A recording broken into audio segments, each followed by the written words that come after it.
اور مریم نواز کون سا پیغام، کس کا پیغام لے کے گئیں، وہ بھی وہاں پہنچ گئیں۔ اچھا، یہ بڑی ایک عجیب و غریب سی صورتحال ہے۔ عجیب و غریب میں اس وجہ سے کہہ رہا ہوں کہ شہباز شریف صاحب کو فرانس سے لندن جانا پڑا، وہاں 2 گھنٹے کی ملاقات نواز شریف صاحب سے کی، حالانکہ ان کو معلوم تھا، یہ میڈیا میں آ رہا تھا کہ نواز شریف صاحب دبئی آ رہے ہیں اور اس کے بعد ہو سکتا ہے وہ حج کے لیے یا عمرہ کے لیے بھی جائیں وہاں پر، ٹھیک ہے۔ لیکن اب بات یہ ہے کہ جب ان کو یہ معلوم تھا تو وہ ڈائریکٹلی دبئی آ جاتے، جیسے آج خبروں میں آ رہا ہے، بتا رہے ہیں بہت سارے چینل، بہت سارے ذرائع کہ جی آج شہباز شریف صاحب لندن سے وہ بھی دبئی پہنچیں گے، مریم نواز صاحبہ دبئی پہنچ چکی ہیں، نواز شریف صاحب سب سے پہلے دبئی آ گئے ہیں، تو وہ وہیں پہ اور ساتھ وہ معاف کیجئے گا عمرے کے لیے یا حج کے لیے بھی جائیں گے۔ اچھا، اب جب آنا تھا دبئی، شہباز شریف صاحب نے بھی دوبارہ دبئی آنا تھا، تو لندن میں 2 گھنٹے کی ملاقات الگ سے کرنا یہ بھی کوئی امپورٹنٹ ہے نا۔ اچھا، اس دوران پھر ہم نے دیکھا کہ لندن میں جہانگیر ترین صاحب بھی موجود ہیں، لندن میں اون چودھری صاحب بھی موجود ہیں، ابھی تک شہباز شریف صاحب بھی لندن میں موجود ہے۔ ہو سکتا ہے جب آپ یہ ویڈیو دیکھ رہے ہوں تو وہ دبئی پہنچ چکے ہوں، ٹھیک ہے نا، یا ہو سکتا ہے وہ ایک اہم میٹنگ ہو رہی ہے، وہ ویڈیو لنک کے ذریعے لندن سے اس میں شرکت کریں اور اس کے فوراً بعد دبئی پہنچ جائیں۔ خیر، انہوں نے آنا ہے دبئی، تو دبئی مریم نواز صاحبہ، بہت سارے ذرائع بتا رہے ہیں مریم نواز صاحبہ کی یہاں پر اسلام آباد میں بھی اور مری میں بھی بڑی اہم ملاقاتیں ہوئی ہیں۔ ہمارے دوست ہیں طارق عزیز صاحب، انہوں نے بھی ان کی سٹوری انہوں نے دنیا اخبار میں ان کی سٹوری بھی، اور دوسری بات یہ ہے کہ انہوں نے ٹویٹ بھی کیا، اور وہ بہت ہی اس قسم کا نون لیگ کی ہی بیٹ زیادہ تر دیکھتے ہیں، تو ان کے وہ قریب سمجھے جاتے ہیں اور ان کی خبروں کے بھی قریب سمجھے جاتے ہیں، اور بہت ساری خبریں ان کے پاس اندر کی خبریں بھی ہوتی ہیں۔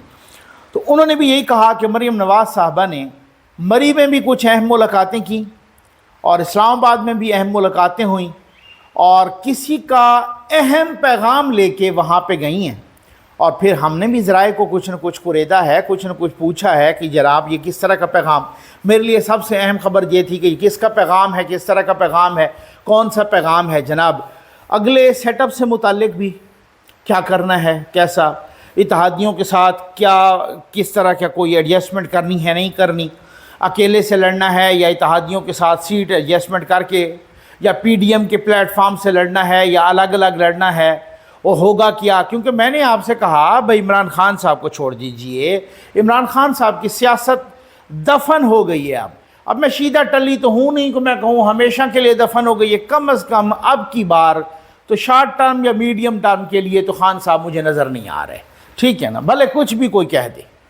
تو اب اس کے بعد جو ہے نا، کیونکہ انہوں نے اپنے پیر پہ آپ کلہاڑی ماری ہے، اب مقابلہ آ گیا ہے نون لیگ اور پیپلز پارٹی میں، مقابلہ آ گیا ہے بلاول بھٹو زرداری اور مریم نواز صاحبہ میں۔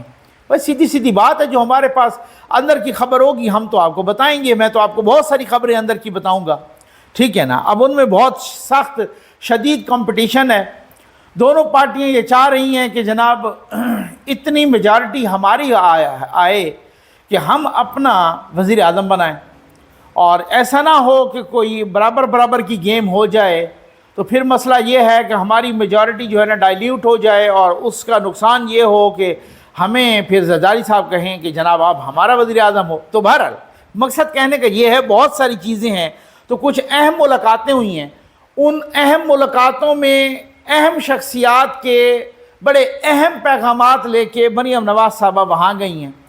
دوسری بات کہ نواز شریف صاحب نے، اب پہلے تو یہ کہا جا رہا تھا نا، میں خود بھی ابھی تک اسی چیز کا قائل ہوں، اور دوسری بات یہ ہے قائل کس بنیاد پہ، جو معلومات کی بنیاد پہ، جو ذرائع کی بنیاد پہ، کہ نواز شریف صاحب مجھے نہیں لگتا کہ وہ عمر عطا بندیال کے ہوتے ہوئے آئیں، وہ مجھے لگتا ہے کہ عمر عطا بندیال صاحب جائیں گے وہ تب آئیں گے۔ اب کچھ لوگ کہہ رہے ہیں، طارق عزیز صاحب نے بھی لکھا ہے کہ نون لیگ کے انتہائی معتبر ذرائع یہ بتا رہے ہیں کہ نواز شریف صاحب جولائی کے آخر میں ہو سکتا ہے 30 جولائی کو وہ آ جائیں۔ یہ بہت بڑی بات ہے میرے لیے۔ میں نے کہا یار اگر وہ 30 جولائی کو آتے ہیں تو اس کا مطلب تو یہ ہے کہ پھر یا تو وہ الیکشن ہوں گے اور اگست میں، اور اگر وہ ہوں گے تو پھر 10 اگست یا 9 اگست یا 8 اگست اگر اسمبلی ٹوٹ جاتی ہے تو پھر اس کے بعد بھی 16 ستمبر تک عمر طاب بندیال صاحب ہوتے ہیں، تو یہ پیریڈ تو بڑا خطرناک ہوگا، جیسے پہلے بھی کچھ انٹیلیجنس رپورٹس آئی ہیں۔ تو یہ کیا ہوگا، یہ کیا چکر ہے؟ اور کیا کہا جا رہا ہے کہ ان کی وہاں سے وہ پروٹیکٹیو بیل لے کے، ہاں بالکل حفاظتی بیل مل جاتی ہے باہر سے، بہت سارے لوگوں کو ملی ہے آنے تک، یہاں پہ وہ پیش ہوں گے۔ ہو سکتا ہے ان کے گھر کو سب جیل قرار دیا جائے وہاں پر جاتی عمرہ میں، تو یہ بھی بہت ساری چیزیں ہو سکتا ہے۔ اور وہ کہہ رہے ہیں کہ جناب اب جو ہے ہمیں کورٹ کی طرف نااہلی کے لیے نہیں لے کے جانا پڑے گا کیس، کیونکہ نااہلی والا معاملہ یہیں پہ ختم ہو گیا ہے، اس کی لیجسلیشن جو ہے نا، اور اب اس پہ سائن بھی ہو جائے گا۔ صدر صاحب آج پہ گئے ہیں تو قائم مقام صدر بن گئے ہیں، چیئرمین سینٹ، اور وہ باقاعدہ قانون بن جائے گا۔ تو بہرحال اس کی بنیاد پر اب جو ہے نا بہت ساری چیزیں ہوں گی اور سامنے آئیں گی۔ اب دیکھتے ہیں کہ وہ کیا ہوتا ہے، اور پھر اس کے بعد وہ ان کو کہہ رہے ہیں کہ نااہلی والا معاملہ تو یہیں پہ ختم ہو جائے گا، لیکن وہ جو دوسرا معاملہ ہے وہ عدالت میں جائے گا، اور اس پہ جتنا ٹائم لگے گا تو وہ ان کے وکیلوں نے ان کو گو اہیڈ دیا ہے کہ جی آپ آ جائیں، بے فکر ہو کے آئیں۔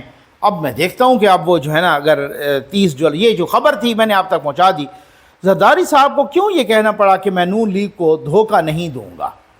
زرداری صاحب نے اس لیے کہا ہے، ابھی یہ بزنس مین سے، آج کل وہ بزنس مین سے بڑی ملاقاتیں کر رہے ہیں زرداری صاحب، ان کو کہہ رہے ہیں جناب کہ میں $100 ارب لے کے آؤں گا، اور ان سے ملاقات کے دوران انہوں نے ایک بات بڑی اہم کی ہے، تو انہوں نے کہا کہ میں کسی کو دھوکہ نہیں دیتا، اور میں نون لیگ کو بھی دھوکہ نہیں دوں گا۔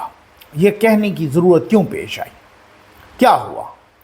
بات یہ ہے کہ زرداری صاحب کے بارے میں یہ تھا کہ جی یہ بلاول صاحب نے بڑی سخت تقریر کی سوات میں، مراد علی شاہ صاحب نے یہ کہا کہ جی بلاول صاحب خوش نہیں ہے حکومت سے، پھر اس کے بعد حکومت نے ان کے ساتھ میٹنگز کی، ان کو وہ بجٹ شجٹ بڑھا دیے اور سارا کچھ ان کی بات شات مانی، اور وہ نواز شریف صاحب نے بھی کہا کہ ریزرویشن دور کریں زرداری صاحب کی، مولانا فضل الرحمان صاحب بھی سرگرم ہوئے، انہوں نے بھی ان کی سلو کرا دی، اور پھر اس کے بعد زرداری صاحب نے یہ بیان دیا، نون لیگ کو یہ خدشہ تھا کہ زرداری صاحب بیچ میں چھوڑ جائیں گے اور یہ دھوکہ دیں گے۔ میں نے آپ کو بتایا تھا کہ زرداری صاحب بیچ میں خیر نہیں چھوڑیں گے، اس کی وجہ یہ کہ وہ چھوڑنا بھی چاہیں تو کچھ حالات ایسے ہوتے ہیں، کچھ زمینی حقائق کہ وہ پھر نہیں کیونکہ وہ آپ کو پتہ ہے کہ وہ کن کے اشارے پہ چلتے ہیں، تو وہ ان کا اگر اشارہ نہ ہو اور ان کا اشارہ دوسری طرف ہو جائے تو پھر معاملہ گڑبڑ ہے۔ ان کو پتہ ہے کہ بھئی دوسری طرف ان کے اشارے کے اگینسٹ چلا جائے تو اس کے کانسیکوینسز کیا ہوتے ہیں، وہ نہیں کرتے۔ لیکن پھر بھی حکومت کو تو وہ انہوں نے کہا کہ نہیں جی آپ ان کو منائیں، اور زرداری صاحب ہمارے بھائی ہیں یہ۔ اس کے بعد بلاول صاحب نے بھی جناب اسمبلی میں بڑی زبردست تقریر کر دی، کڑاکے دار، نے کہا جی شہباز شریف نون لیگ سے زیادہ تو پیپلز پارٹی کے وزیر اعظم ہیں، شہباز شریف کی انہوں نے تعریفوں کے پل باندھ دیے، ساتھ ہی اسحاق ڈار صاحب کے، انہوں نے کہا اسحاق ڈار صاحب تو میرے انکل اسحاق ڈار ہیں، انہوں نے کہا کہ یہ تو جس طرح کا مساق جمہوریت میں سب سے پہلی ملاقات میری ماں سے اسحاق ڈار صاحب نے کی تھی دبئی میں، تو بہرحال بہت ساری باتیں کر دیں، اور زرداری صاحب نے بھی کہا تو، اور آن ریکارڈ کہا، اور ان کو یہ بیان دینا پڑا، اور اس بیان کی ویڈیو بھی ہے کہ میں نون لیگ کو دھوکہ نہیں دوں گا۔ یہ بہت بڑی بات ہے بھائی۔ اب معاملات بہت سارے ذرائع بتا رہے ہیں کہ کچھ جو معاملات تھے وہ کچھ طے پا گئے ہیں نون لیگ اور آصف علی زرداری میں، یعنی پیپلز پارٹی میں، لیکن میرا اپنا ماننا ہے، میری اپنی اسیسمنٹ اور میرا تجزیہ ہے کہ پھر بھی ٹسل ان دو جماعتوں میں آنی ہے۔ خان صاحب کی پارٹی اب فار دا ٹائم بینگ میں سمجھتا ہوں ان کی سیاسی موت ہو گئی ہے۔ اب آ جائیں، حکومت کل بڑا فیصلہ کرنے جا رہی ہے۔ یہ فیصلہ کیا ہے؟ کچھ لوگوں نے کہا، بار بار میسیجز کیے کہ نقوی صاحب یہ کیا ہے؟ حکومت کل وزیر اعظم پاکستان کے جو وکیل پیش ہو رہے ہیں وہ بتا رہے ہیں ذرائع کہ وہ فروغ نسیم صاحب ہیں۔ ہاں جی، اسی طریقے سے جو خواجہ آصف کے وکیل پیش ہو رہے ہیں وہ عرفان قادر صاحب ہیں، اور اسی طرح سے جو رانا ثناءاللہ کے وکیل پیش ہو رہے ہیں وہ شاہ خاور صاحب ہیں. یہ آپ کو ساری بڑی حیرانیاں ہوں گی سوائے عرفان قادر صاحب. عرفان قادر صاحب پہ بھی حیرانی ہوگی کیونکہ عرفان قادر صاحب کو اجازت نہیں ملتی کہ یار آپ ججز کے سامنے پیش ہوں، کیونکہ وہ 2 منٹ میں ججز کی چھترول کر دیتے ہیں. اور خاص طور پہ بندیالی گروپ کے لیے تو وہ ایسا ہے کہ جیسے اچھا میں کچھ نہیں کہتا ٹھیک ہے نا، وہ اس طریقے سے بندیالی گروپ کا رگڑا نکالتے ہیں. تو اب کل بتایا جا رہا ہے کہ چونکہ یہ جو جسٹس قاضی فائز عیسیٰ نامزد چیف جسٹس نے جو نوٹ لکھا وہ نوٹ ہٹایا گیا سپریم کورٹ کی ویب سائٹ سے، اور انہوں نے کہا کہ یہ غیر آئینی بینچ ہے، یہ غیر آئینی عدالت ہے، اس کو میں نہیں مانتا. تو جب نامزد چیف جسٹس نہیں مانتا، کل جہاں عدالت کے سامنے کھڑے ہو کے عرفان قادر کہیں گے کہ آپ غیر آئینی بینچ ہو، تو یہ اس کے ساتھ دیں گے فروغ نسیم صاحب بھی اور رانا ثناءاللہ کے وکیل شاہ خاور بھی. ان تینوں نے کہنا ہے کہ حضور آپ غیر آئینی ہیں، ہم آپ کو نہیں مانتے، اس لیے آپ تکلیف نہ کریں، اگر کریں گے بھی صحیح، آپ کا کوئی فیصلہ بھی آئے گا تو تب بھی نہیں ہوگا. حکومت پہلے کہہ چکی ہے، عرفان قادر صاحب کہہ چکی ہیں، خواجہ آصف صاحب کہہ چکے ہیں، باقی لوگ. ظاہر ہے جب نامزد چیف جسٹس کہتے ہیں یہ غیر آئینی ہے تو پھر اس کے بعد گنجائش کوئی نہیں باقی رہ جاتی نا. قاضی فائز عیسیٰ صاحب نے کہا، دیکھیں ایک لاجیکل بات ہوتی ہے نا، آپ کو یاد ہے ملٹری کورٹس نے کوئی 200 بندوں کو سزا دی تھی. پشاور ہائی کورٹ میں اللہ بخشے اس وقت وقار سیٹھ صاحب تھے چیف جسٹس، انہوں نے ان 200 کے 200 بندوں کو رہا کر دیا تھا. انہوں نے کہا اس لیے نہیں کہ ملٹری کورٹس کے خلاف وہ فیصلہ تھا ہی نہیں، اس لیے نہیں، اس لیے کہ ان کے خلاف کوئی شواہد نہیں ہے، شواہد ہیں نہیں، آپ نے کمزور مقدمے بنائے ہیں، وہ رہا ہو گئے. وہ رہائی ان کو نہیں ملی کیونکہ خود عمران خان صاحب آ گئے تھے سپریم کورٹ میں اور سپریم کورٹ نے سٹے دے دیا تھا پشاور ہائی کورٹ کے. آج تک 3.5 سال ہو گئے ہیں اس فیصلے پر سٹے ہے. تو اسی کا حوالہ دیا ہے جسٹس قاضی فائز عیسیٰ نے کہ وہ پٹیشن کیوں نہیں لگی سپریم کورٹ میں، وہ بھی تو ملٹری کورٹس کے اگینسٹ ہے، وہ پٹیشن بھی تو ملٹری کورٹس کے اگینسٹ ہے، وہ پٹیشن نہیں لگی. ٹھیک، تو بہت ساری باتیں ہوتی ہیں، آپ کل دیکھتے ہیں کیا ہوتا ہے. حکومت اور IMF کا معاہدہ اب سنا ہے ہونے کے قریب ہے. اس کی وجہ یہ ہے کہ بہت ساری ملاقاتیں بھی ہوئیں، یار صاحب کی بھی. وزیر اعظم صاحب نے فرانس میں IMF کی ہیڈ سے 1 نہیں 2 نہیں 3 ملاقاتیں کی ہیں، 3. میں کہتا ہوں نا کہ خان صاحب ہوتے ہیں وہ کہتے ہیں ہم اللہ نے تو ہمیں بہت کچھ دے رکھا ہے، میں تو یہ آپ کے لیے ذلیل ہو رہا ہوں. کبھی ایک دفعہ بھی شہباز شریف صاحب نے یہ نہیں کہا. ٹھیک ہے، انہوں نے کہا چلو آخری ایفرٹ کے طور پہ کر کے دیکھتے ہیں، ہو جاتا ہے تو ٹھیک ہے، نہیں تو ختم. 1 ہفتہ رہ گیا تھا اور اب بھی 1 ہفتے سے بھی کم ٹائم رہ گئی ہے. اب بتایا جا رہا ہے، البتہ اس کو ریوائز کیا گیا ہے، کچھ چیزوں کو 215 ارب روپے کا ٹیکس اضافی لگایا گیا ہے. کچھ لوگوں کی جو 2 لاکھ سے زیادہ جن کی تنخواہ ہے اس پر 2.5% کٹوتی یا ٹیکس، وہ بھی، اور بھی کچھ چیز اس طرح کے امپورٹ سے پابندی ہٹا دی گئی ہے تو درآمدات سے، اور بھی کچھ اس طرح کے فیصلے کیے گئے ہیں جو IMF کہہ رہا تھا. تو میرا خیال ہے کہ اب IMF کی ساری بتایا جا رہا ہے کہ شرائط پوری ہیں، اور اب IMF کا سٹاف لیول کا جو معاہدہ ہے بس وہ 1-2 روز چند دن میں ہو جائے گا. اب اس کے بعد بہت ہی گرین سگنل آ رہے ہیں. اب دیکھیں اللہ کرے ایسا ہی ہو، اللہ کرے کہ ہماری جو ہے نا مشکلات کم ہوں ملک کی. اور ساتھ ہی کل امریکی سفیر کا بھی بیان، انہوں نے کہا کہ ہم مدد کرنا چاہ رہے ہیں، مدد کر رہے ہیں پاکستان اور IMF کا معاہدہ کرانے میں. کیونکہ آپ کو یاد ہوگا کہ غالباً ہمارے وزیر دفاع نے بھی اور کچھ حکومت کے اور لوگوں نے بھی کہا تھا کہ پھر ہمارے پاس اور بھی بہت آپشن ہیں. تو پھر امریکہ یہ بھی نہیں چاہتا کہ اور سارے آپشن یہاں پر بھی جو ہے نا آپ خلا نہیں چھوڑیں نا. اگر خلا چھوڑیں تو اس میں پھر اور بہت سارے آپشن آ جاتے ہیں، پھر وہ ان کے اپنے لیے بھی بہت سارے مسائل ہوتے ہیں. تو صدر مملکت جناب پورے خاندان سمیت حج پر ماشاءاللہ روانہ ہو گئے ہیں. ٹھیک ہے نا، پورے خاندان، ٹبر نہیں، پورے خاندان. صدر مملکت، ان کی اہلیہ، ان کا بیٹے، ان کی بیٹیاں، ان کے نواسے، ان کی نواسیاں، ان کے پوتے، ان کی پوتیاں، ان کے بھانجے، ان کی بھانجیاں، ان کے بھتیجے، ان کی بھتیجیاں وغیرہ وغیرہ جو میڈیا میں رپورٹ ہوا ہے. تو صدر صاحب گئے ہیں، اب صدر بن گئے ہیں، قائم مقام صدر، چیئرمین سینٹ. اب ہوگا جناب بل، وہی بل جو نواز شریف صاحب کی وہ انہوں نے جو ہے نا سزا معاف کرنے کا بل، اور اس پہ ہوں گے سائن، وہ قومی اسمبلی سے پاس ہو کے صدر کے پاس جائے گا، صدر وہ اس پہ سائن کر دے گا، وہ بل یا وہ ایکٹ قانون بن جائے گا. ٹھیک ہے جی. قرآن مجید کی بے حرمتی پر سخت سزا ملے گی. میں خود حیران بھی ہوں اور میں اس کو اپریشیٹ بھی کرتا ہوں. اس طرح کا میں نے کسی بین الاقوامی کسی بھی انٹرنیشنل رہنما کا یہ بیان نہیں سنا. پیوٹن، صدر ولادیمیر پیوٹن، ان کا یہ بیان ہے. ظاہر ہے کوئی چھوٹا موٹا ملک بھی نہیں ہے، ایک طرح کی سپر پاور ہے. تو اس کا بیان آنا کہ قرآن مجید کی اگر بے حرمتی ہوگی تو پھر وہ مسلمانوں کے علاقوں میں ان لوگوں کو سخت ترین سزا ملے گی. ایک بندے کو گرفتار بھی کیا پچھلے دنوں، جس نے مسجد کے سامنے جو قرآن جلا رہا تھا اس کو گرفتار بھی کیا. انہوں نے صحافیوں کے سامنے یہ بیان دیا، اور ساتھ ہی کچھ عرصہ پہلے جو سویڈن میں بے حرمتی ہوئی تھی قرآن مجید کی، اس پر رشیا کی طرف سے سخت مذمت بھی آئی تھی.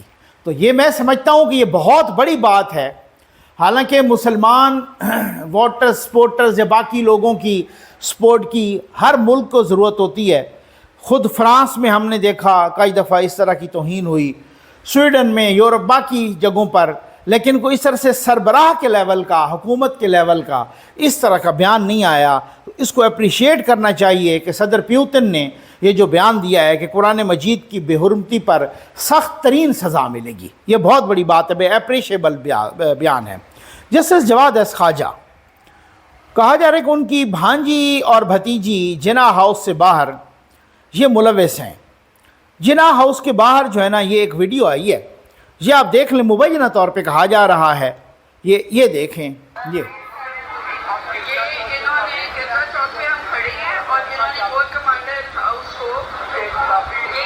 آگ لگا دی ہے اور